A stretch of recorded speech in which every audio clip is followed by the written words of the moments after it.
Hi കൂട്ടുകാരെ, പുതിയൊരു വീഡിയോയിലേക്ക് എല്ലാവർക്കും സ്വാഗതം. അങ്ങനെ ദേവയാനി ഒരു സത്യം മനസ്സിലാക്കി. അനാമിക വളരെ മോശമാണ്, എന്തുകൊണ്ടും തൻ്റെ മരുമകളെ നയന എന്നവളെ ഉപദ്രവിച്ചുകൊണ്ടിരിക്കുകയാണെന്ന സത്യം മനസ്സിലാക്കുമ്പോൾ ദേവയാനി തന്നെ നയനയോട് പറയാൻ കേട്ടോ, നീ എന്തായാലും ഇനി ഓഫീസ് ജോലിക്ക് പോ, ഇവിടെ അടുക്കളയിൽ കിടന്ന് മരിക്കേണ്ടവളല്ല, മറ്റുള്ളവർക്ക് വെച്ച് വിളമ്പുണ്ടാക്കി അവരുടെ ആട്ടുതുമ്പും നിനക്ക് കേൾക്കേണ്ട ആവശ്യമല്ല, അതുകൊണ്ട് നീ ജോലിക്ക് പോ എന്നുള്ള ആ തീരുമാനം ദേവയാനി എടുക്കുകയാണ് കേട്ടോ. അത് തടയാൻ ഒരുപാട് തവണ അനാമിക ശ്രമിക്കുമെങ്കിലും കൂടി അനാമികക്ക് അതിലൊന്നും ചെയ്യാൻ കഴിയില്ല കേട്ടോ. അങ്ങനെ ജാനകിയും അനാമികയും അവിടെ നയനയുടെ സ്ഥാനത്ത് അടുക്കളയിലോട്ട് അവർക്ക് കയറേണ്ടി വരികയാണ് കേട്ടോ. ഇതേ സമയം നയന ഇങ്ങനെ ഒരു ദിവസം ആദർശിൻ്റെ ഓഫീസിൽ ജോലിക്ക് ചെല്ലാണ്. ഇതേ സമയം അവിടെ ഒരു ഡിസൈനെ കുറിച്ച് സംസാരിക്കേണ്ട ആ ഒരു ഇത് വരികയാണ്. അപ്പോൾ നയന അതിൻ്റെ കുറിച്ച് അഭിപ്രായങ്ങൾ പറയാണ്. അപ്പോൾ അത് ഡിസൈൻ ഇങ്ങനെ വരച്ചു കൊടുത്താൽ മാത്രമേ പോരാ, കോസ്റ്റ്യൂമൊക്കെ ഇട്ട് അവരെ നല്ല രീതിയിൽ തന്നെ നിർത്തണം, അത് ആ ഒരു ഡ്രസ്സിനോട് മാച്ചാണെന്നൊക്കെ അറിയിക്കുന്ന വിധത്തിൽ തന്നെ ചെയ്യണം, അങ്ങനെ ഒരു പരസ്യമായി തന്നെ ചെയ്യണമെന്നൊക്കെ ഇങ്ങനെ ആദർശ് പറയാണ് കേട്ടോ. അപ്പോൾ വേറൊരു സ്റ്റാഫും കൂടി ഡിസൈനറായി വന്നിട്ടുണ്ടാവും. അപ്പോൾ ഉടൻ തന്നെ ആദർശ് പറയാണ് എന്ത് നമുക്ക് ചെയ്യാമെന്നിങ്ങനെ ചോദിക്കുകയാണ്. അപ്പോൾ അവൾ പറയാണ് എന്തായാലും നമുക്ക് മോഡേൺ ഡ്രസ്സിൽ ഇങ്ങനെ ചെയ്യാമെന്ന് പറയണം. അപ്പോൾ ഈ സമയം നയനിങ്ങനെ ആലോചിച്ചിട്ട് ആദർശിനോട് പറയണേ, ആദർശേട്ടാ അത് വേണ്ട, എപ്പോഴും സിമ്പിളായിട്ടുള്ള മോഡലായിരിക്കും എല്ലാവർക്കും ഇഷ്ടപ്പെടുക, അപ്പോൾ സിമ്പിൾ മോഡലാകുമ്പോൾ സാരിയിൽ ആ ഒരു മോഡൽ ഇട്ട് കൊടുക്കുന്നത് നല്ലതായിരിക്കും എന്ന് പറയട്ടെ. ഇത് കേൾക്കുന്ന ആദർശ് പറയും, നീ എപ്പോഴും പഴഞ്ചൻ രൂപത്തിലാണോ നീ വളരുന്നത്, നിനക്ക് ഇപ്പോഴും ഇന്നത്തെ കാലഘട്ടത്തിലോട്ട് വരാൻ കഴിയില്ലേ, മോഡേൺ ഡ്രസ്സൊന്നും നിനക്കറിയില്ലേ, എന്നും സാരി സാരി എന്നുള്ളത് മാത്രമേ ഉള്ളൂ എന്നൊക്കെ പറഞ്ഞിട്ട് ആദർശം അല്ലാതെ അങ്ങനെ നയനയെ കളിയാക്കാനായിട്ട്. അപ്പോൾ നയനക്ക് ഭയങ്കര സങ്കടമാവാണ്.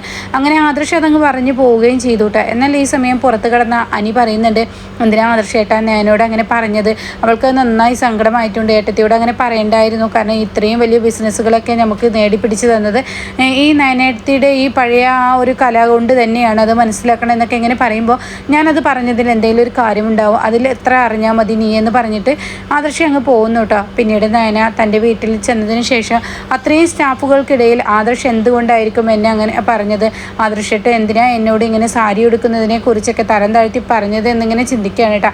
അപ്പോഴാണ് നവ്യ അങ്ങോട്ടേക്ക് കയറി വരുന്നത്. എന്നിട്ട് നവ്യ പറയും, എൻ്റെ നയനക്കുട്ടി നീ ഇപ്പോൾ എന്നെ മറന്നിരിക്കുന്നു, കാരണം നീ വലിയൊരു ഡിസൈനറൊക്കെ ആയതുകൊണ്ട് തന്നെ ഓഫീസ് വർക്കും ആയതുകൊണ്ട് തന്നെ ഈ ചേച്ചി എന്നൊരാളെ മറന്നിരിക്കുന്നു എന്ന് പറയണ്ട. ഇത് കേൾക്കുന്ന നയന പറയണേ, എൻ്റെ ചേച്ചി എനിക്ക് ഒരിക്കലും മറക്കാൻ കഴിയില്ലല്ലോ, നമ്മുടെ ഒരേ അമ്മയുടെ വയറ്റിൽ ജനിച്ചവരല്ലേ എന്നൊക്കെ ഇങ്ങനെ പറയുമ്പോൾ അങ്ങനെയൊക്കെ പറച്ചിലുണ്ട്, പക്ഷേ പ്രവൃത്തിയിലില്ലല്ലോ, നീ എന്താ എൻ്റെ അടുത്തോട്ട് വരാതിരുന്നതെന്ന് പറയുമ്പോൾ നയനയുടെ മനസ്സ് അപ്പോഴും ആദർശ് പറഞ്ഞതായിരിക്കൂട്ടാ.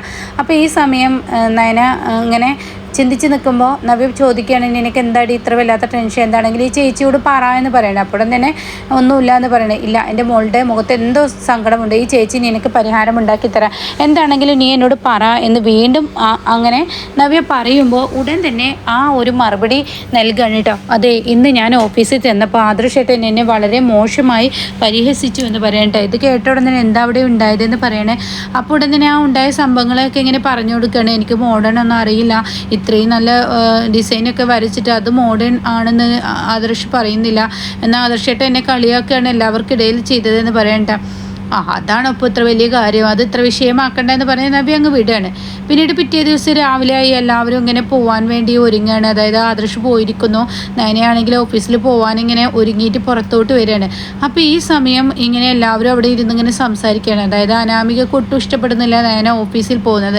അപ്പോൾ അതിനെ ചൊല്ലും മുത്തശ്ശനോടും മുത്തശ്ശിയോടൊക്കെ ഇങ്ങനെ പറയാണ്, ഇവിടെ നയന മാത്രം ഓഫീസിൽ പോവുക, മറ്റു മരുമക്കൾ ഇവിടെ അടുക്കളയിൽ നിൽക്കുക, അതൊന്നും നല്ല കാര്യമല്ല എന്നൊക്കെ ഇങ്ങനെ ജാനകി പറയുന്ന സമയത്ത് ദേവയാനി പറയണേ, ഈ അനന്തപുരിക്ക് ഒരു ഡിസൈനറെ വേണം, ആ ഡിസൈനർ വീട്ടുജോലിയും അതുപോലെ തന്നെ ഡിസൈൻ വീട്ടിലിരുന്ന് വരയ്ക്കുക എന്നൊക്കെ പറയുന്നത് വളരെ ബുദ്ധിമുട്ടാണ്, പിന്നെ അത് മാത്രമല്ല ഓരോ കമ്പനിക്ക് ഓരോ ഡിസൈൻ ചെയ്യുന്ന സമയത്ത് അത് തിരുത്താനുണ്ടാവും, ആ സമയം നയനെ അപ്പോൾ വിളിച്ചു കൊണ്ടുപോകുക എന്നതും വലിയ ബുദ്ധിമുട്ടാണ്, അതുകൊണ്ട് നയന ഓഫീസിൽ പോട്ടെ, അതിൽ ആരെന്ത് തീരുമാനം പറഞ്ഞാലും അത് എതിർക്കാൻ കഴിയില്ലെന്ന് പറയുമ്പോൾ ആദർശിൻ്റെ അച്ഛനും ഇളയച്ഛനും എല്ലാം അതിന് സപ്പോർട്ട് ചെയ്യാൻ കേട്ടോ. അപ്പോൾ ഈ സമയം ഇളയച്ഛനെ ഇങ്ങനെ ജാനകി നോക്കും, ഞാനങ്ങനെ പറഞ്ഞു എന്നുള്ളൂ എന്ന് തിരിച്ചും പറയാം.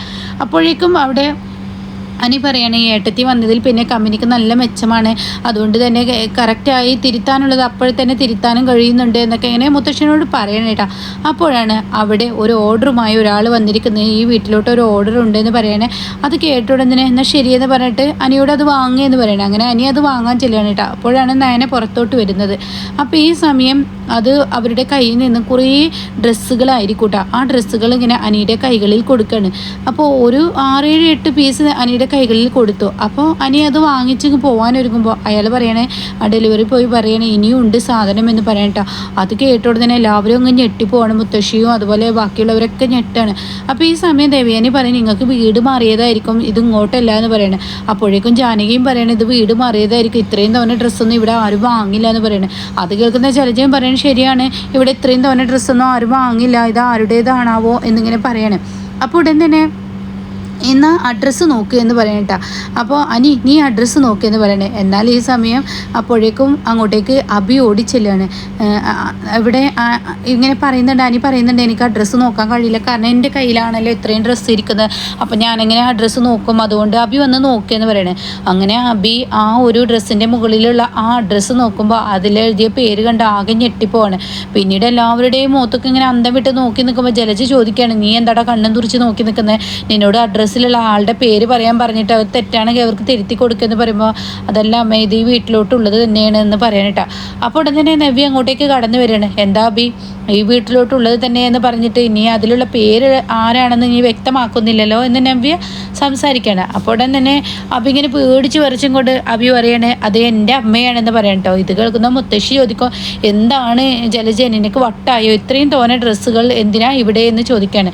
അപ്പോൾ ഉടൻ തന്നെ ജലജ പറയണേ, അയ്യോ ഞാനൊന്നും ഓർഡർ ആക്കിയിട്ടില്ല, എനിക്കൊന്നും ഇത്ര തോന്നെ ഡ്രസ്സ് വേണ്ട എന്ന് പറയണം. അപ്പോഴേക്കും ഈ ഡെലിവറി ബോയ് പറയണേ, എനിക്ക് 80,000 രൂപ തരാനുണ്ട്, അത് താ എന്ന് പറയണേ. അപ്പോഴേക്കും അവിടെ ഉടൻ തന്നെ നവ്യ പറയാണ്, നിങ്ങൾ 80,000 രൂപ കൊടുക്കാനുണ്ട് എന്നല്ലേ പറഞ്ഞത് എന്ന് പറയുമ്പോഴേക്കും അയാളോട് പറയണേ, അതൊക്കെ ചെയ്തിട്ടുണ്ടെന്ന് പറയാം കേട്ടോ. അപ്പോൾ തന്നെ അതെങ്ങനെ അത് ബില്ലടച്ചു എന്ന് തിരിച്ച് ചോദിക്കണം. അപ്പോൾ നിങ്ങളുടെ ക്രെഡിറ്റ് കാർഡ് വഴി ഞാനങ്ങ് അടച്ചു എന്ന് പറയണേ. ഇത് കേൾക്കുന്നതിനോട് കൂടിയിട്ട് ചിലജങ്ങ് ഞെട്ടണേ, നീ എന്താടി കാണിച്ചത്, എൻ്റെ ക്രെഡിറ്റ് കാർഡ് നീ ഉപയോഗിക്കുക, എന്തിനാണ് നീ ഉപയോഗിച്ചതെന്ന് ചോദിച്ചുടനെ എനിക്ക് ഡ്രസ്സ് മേടിക്കണം തോന്നി, പിന്നെ നിങ്ങളുടെ പൈസയൊന്നുമല്ലല്ലോ, ഈ അനന്തപുരിയിൽ നിങ്ങളുടെ മകനും നിങ്ങളും കഷ്ടപ്പെടാതെ ഇങ്ങോട്ട് ഇവിടെ ഇരുന്നിട്ട് മറ്റുള്ളവർ മാസം മാസം ഇട്ട് തരുന്ന ശമ്പളമല്ലേ, അപ്പോൾ അതുകൊണ്ട് ആർക്കും നിങ്ങളുടെ പണം എടുക്കുക എന്ന് പറയണ്ട. അപ്പോൾ അത് കേൾക്കുന്നതിനോട് കൂടി ദേവയാനിക്കും മുത്തശ്ശിക്കും മുത്തശ്ശനൊക്കെ ചിരി വരികയാണ്. കണക്കിന് തന്നെ നവ്യ ഇങ്ങനെ ജലജക്ക് കൊടുക്കുന്നുണ്ട്. അങ്ങനെ ഈ സമയമാണ് നയന അങ്ങോട്ടേക്ക് വരുന്നത്. അപ്പോൾ ഉടൻ തന്നെ എന്തിനാ ഇത്ര തോന്നെ ഡ്രസ്സ് എന്നിങ്ങനെ അവിടെ വീണ്ടും ദേവയാനി ചോദിക്കുകയാണ്. അപ്പോൾ ഉടൻ തന്നെ ഇത് എനിക്കല്ല വല്യമ്മ, ഇതെല്ലാം നയനക്കാണെന്ന് പറയണം. ഇത് കേൾക്കുന്ന ദേവയാനിക്ക് ഒത്തിരി സന്തോഷമാവാണ്. അപ്പോൾ ഉടൻ തന്നെ അതെന്തിനാ ഇത്ര തോന്നെ ഡ്രസ്സ് എന്ന് നയന ചോദിക്കുകയാണ്. അപ്പോൾ ഉടൻ തന്നെ ഇന്നലെ ഇവിടെ ഓഫീസിൽ പോയപ്പോൾ ഓഫീസിലെ ഒരാൾ നയനയെ വല്ലാതെ അങ്ങ് കളിയാക്കി എന്ന് പറയണം. അപ്പോൾ അത് കേൾക്കുന്ന ദേവയാനി, എന്ത് കളിയാക്കി, മോഡലൊന്നും അറിയില്ലത്രേ എന്ന് പറഞ്ഞ് അവളെ കളിയാക്കി എന്ന് പറയുമ്പോൾ അവിടെ ആദർശിൻ്റെ അച്ഛൻ ചോദിക്കുക, അത് ആരാണ് കളിയാക്കിയത്, എനിക്ക് അവനെ കാണണം, ഞാൻ കൊടുത്തോളാം എൻ്റെ കുട്ടിയെ അങ്ങനെ പറഞ്ഞതില്ലെന്ന് പറയാം. അത് കേൾക്കുന്ന അനാമികക്ക് ദേഷ്യം പിടിക്കാനായിട്ടോ.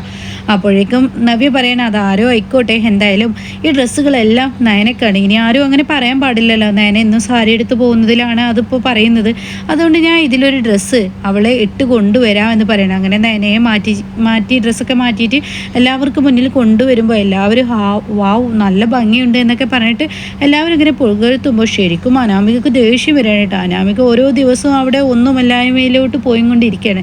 അങ്ങനെ ഈ സമയം ദേവയാനി പറയാണ്, എൻ്റെ നയനെ, നിന്നെപ്പോലെ നല്ലൊരു മരുമകളെ എനിക്ക് കിട്ടിയതിൽ എൻ്റെ ഭാഗ്യമാണ്, അതുകൊണ്ട് നിന്നോട് എനിക്കൊരു കാര്യം പറയാനുണ്ടെന്ന് പറയണേ.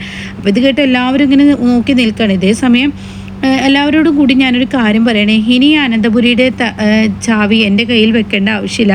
ഈ അനന്തപുരിയുടെ ഭരണം ഇനിയിപ്പോൾ ഇവിടെ ഞാനല്ല നടത്തുന്നത്, അതിൻ്റെ അവകാശി എന്ന് പറഞ്ഞിട്ട് ആ ചാവി ഇങ്ങനെ നിർത്തിയിട്ട് അനാമികയ്ക്ക് നേർക്കിങ്ങ് പിടിക്കൂട്ട. അപ്പോൾ അനാമികയ്ക്ക് ഒരുപാട് സന്തോഷമാവണം. ഈശ്വര, ഇത് തന്നെയാണ് ആഗ്രഹിച്ചതെന്ന ഭാഗത്തിൽ ഇങ്ങനെ നിൽക്കുമ്പോൾ ആ ചാവി നേരെ നയനക്ക് മുന്നിലോട്ട് അങ്ങ് നിർത്തിയിട്ട്, നയനെ ഇത് നീ നിൻ്റെ കൈകളിൽ വെക്കുകയെന്ന് പറയണേ ദേവേനെ. അപ്പോൾ അത് കേട്ട ഉടൻ തന്നെ അവിടെ അനാമികക്ക് കൊടുക്കാത്ത ദേഷ്യം കൊണ്ട് ജാനകി ചോദിക്കുകയാണ്, ഇവൾക്ക് എന്തിനാണ് കൊടുക്കുന്നത്, രാവിലെ ഇവിടെ നിന്ന് കെട്ടിലമ്മ ചമഞ്ഞ് ഇവളങ്ങ് പോയി ഓഫീസിലോട്ട്, പിന്നീട് വരുന്നത് 6 മണിക്കല്ലേ എന്ന് പറയുമ്പോൾ ഉടൻ തന്നെ ദേവയാനി പറയണം, ഇവൾ പോകുന്നതിന് മുന്നേ ഓരോരുത്തർക്കും വേണ്ട തരത്തിലുള്ള വിഭവങ്ങളും ഈ വീട്ടിലെ ജോലികളെല്ലാം കഴിച്ചു വെച്ചാണ് ഇവൾ പോകുന്നത്, അതും കഴിഞ്ഞ് അവൾ ഓഫീസിലെ വർക്കും ചെയ്യുന്നത്. അപ്പോൾ എന്തുകൊണ്ട് യോഗ്യത ഇവൾക്ക് തന്നെയാണ്, ഇവൾക്കാണ് ഈ ചാവിക്കുള്ള അർഹത.